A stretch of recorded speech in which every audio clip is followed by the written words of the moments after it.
Ang natutong paru-paro.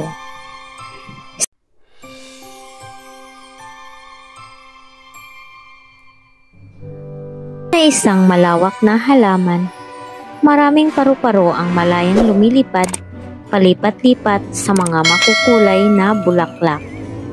Sa isang sulok ng hardin, may bagong silang na paru-paro na nagngangalang Pia. Kakabukas lang ng kanyang mga pakpak mula sa matibay na kulungan ng kanyang chrysalis. Yay! May pakpak na ako! Masayang sigaw ni Pia. Magpahinga ka muna, Pia, sabi ni Lola Paru-Paro. Mahina pa ang iyong mga pakpak.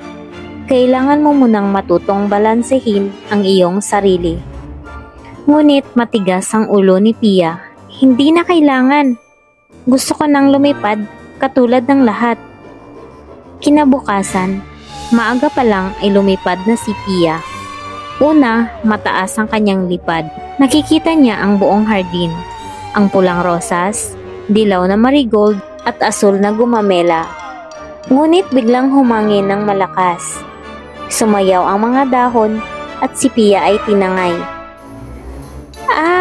Tulungan niyo ako!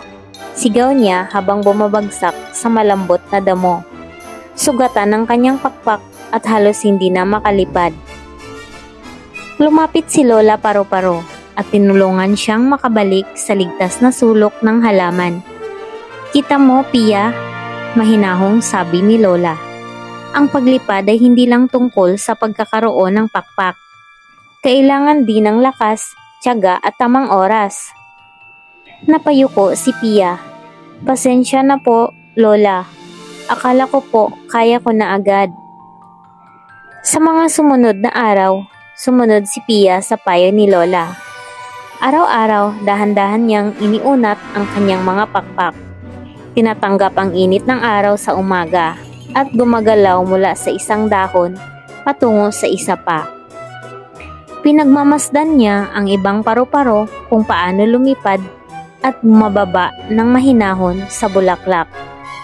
Lumipas ang ilang linggo at muling sumubok si Pia. Ngayon, magana ang kanyang pakiramdam. Naramdaman niya ang hangin sa ilalim ng kanyang mga pakpak na parabang ito'y yumayakap at sumusuporta sa kanya. Lumipad siya sa ibabaw ng mga bulaklak. Huminto para uminom ng nektar at nagpatuloy hanggang marating niya ang dulo ng hardin. Magaling, Pia, bati ni Lola mula sa ibaba. Ngumiti si Pia. Tama po kayo, Lola. May tamang oras para sa lahat. Kapag handa ka na, mas masarap sa pakiramdam. Mula noon, itinuro ni Pia sa iba pang bagong paru-paro ang natutunan niya na ang paglipad ay mas maganda kapag hinintay mo ang tamang panahon. Huwag magmadali sa mga bagay. May tamang oras at paghahanda para sa bawat pangarap at mas masarap ang tagumpay kapag pinaghandaan.